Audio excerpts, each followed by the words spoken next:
B Dileep Kumar തുടരുന്നു. ദിലീപ്, ഇനിയിപ്പോൾ ഏറ്റവും പ്രധാനപ്പെട്ട മീറ്റിങ്ങുകളിലേക്ക് ഏറ്റവും പ്രധാനപ്പെട്ട പ്രതികരണങ്ങളുടെ മണിക്കൂറാണ്. ദിലീപ്, 10 മണിക്ക് കരസേന വാർത്താ സമ്മേളനം നടത്തുമെന്ന് പറയുന്നുണ്ട്.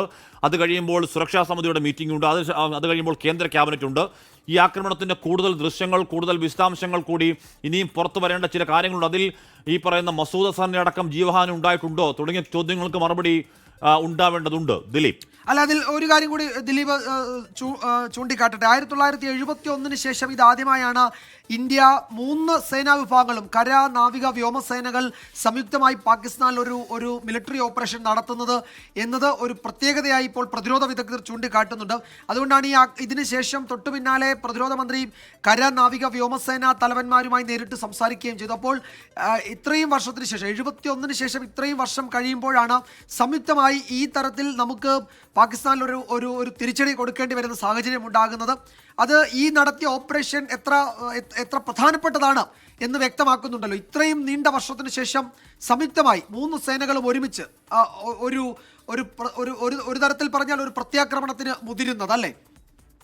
വിജയകുമാർ, 1971 ശേഷം ആദ്യമായാണ് ഈ നിലയിലുള്ള ഒരു ആക്രമണം. മാത്രമല്ല, ഇതിൽ വളരെ കൃത്യമായ ആസൂത്രണം ഉണ്ടായിരുന്നു, കൃത്യമായ ലക്ഷ്യങ്ങൾ ഉണ്ടായിരുന്നു എന്നതാണ് ഏറ്റവും പ്രധാനപ്പെട്ട കാര്യം. പാകിസ്ഥാനിലെ ഈ ഭീകരരുടെ താവളങ്ങൾ മാത്രം കേന്ദ്രീകരിച്ച് ആക്രമിക്കുക എന്നത്. നോക്കൂ, ഈ സ്ഥലങ്ങൾ ഏതൊക്കെയാണ് എന്ന്. തിരഞ്ഞെടുത്ത സ്ഥലങ്ങൾ ഇന്ത്യ. ബഹവൽപൂർ എന്ന് പറയുന്നത് ജെയ്ഷെ മുഹമ്മദിൻ്റെ കേന്ദ്രമാണ്, അവരുടെ ആസ്ഥാനമാണ്. ജെയ്ഷെ മുഹമ്മദ് സ്ഥാപകൻ മൗലാന മസൂദ് അസർ 1968 ജനിച്ച സ്ഥലമാണ് ഈ ബഹവൽപൂർ. ഇവിടെ തന്നെയാണ് പാകിസ്ഥാൻ്റെ ഏകാധിപതിയായിരുന്ന സിയാ ഉൾ ഹക്ക് വിമാനാപകടത്തിൽ കൊല്ലപ്പെട്ട സ്ഥലം ഈ ബഹവൽപൂരാണ്.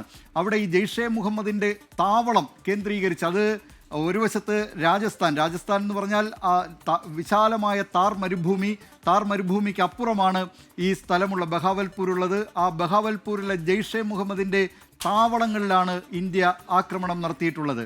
മറ്റൊരു സ്ഥലം മുറിഡ്ക എന്ന് പറയുന്നത് ലഷ്കർ ഇ തൊയ്ബയുടെ ആസ്ഥാനമാണ്.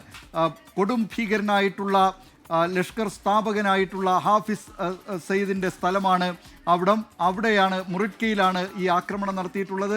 അവിടെ ലഷ്കർ ഇ തൊയ്ബയുടെ തന്നെ മറ്റൊരു സംവിധാനം അവിടെ പ്രവർത്തിക്കുന്ന മർക്കസ് ഇ തൈബ, ഇവിടെയൊക്കെയാണ് ഈ പ്രധാനമായും അവിടെ ആക്രമണം നടത്തിയിട്ടുള്ളത്. മറ്റൊന്ന് കോട്ട്ലയാണ്. കോട്ട്ല പൂഞ്ച് രജൗറി മേഖലകൾക്ക് അടുത്തുള്ള ഒരു സ്ഥലമാണ്. അവിടെയും ഈ ഭീകരരുടെ കേന്ദ്രമാണ്. മറ്റൊരു പ്രധാനപ്പെട്ട സ്ഥലം എന്ന് പറയുന്നത് മുസാഫറാബാദാണ്. മുസാഫറാബാദ് എന്ന് പറയുന്നത് ഭീകരരുടെ വിളനിലമാണ്. അവിടെ ഇന്ത്യയിലേക്ക് നുഴഞ്ഞു കയറുന്നതിന് പാകിസ്ഥാൻ സൈനികരുടെ സഹായത്തോടുകൂടി ഇന്ത്യയിലേക്ക് ഭീകരർ നുഴഞ്ഞു കയറുന്നത് ഈ മുസാഫറാബാദിൽ നിന്നാണ്. മുസാഫറാബാദാണ് മറ്റൊരു തെരഞ്ഞെടുത്ത സ്ഥലം.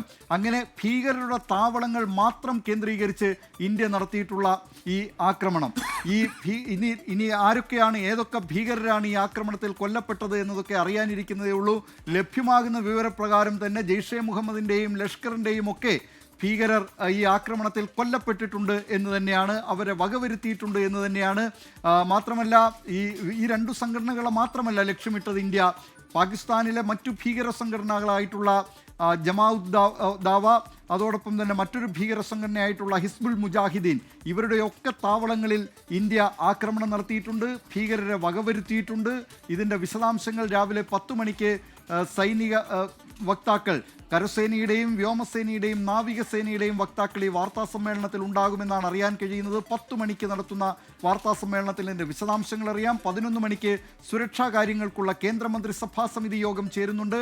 അതിന് പിന്നാലെ കേന്ദ്രമന്ത്രിസഭയുടെ യോഗവും പ്രധാനമന്ത്രിയുടെ അധ്യക്ഷതയിൽ തന്നെ ചേരും.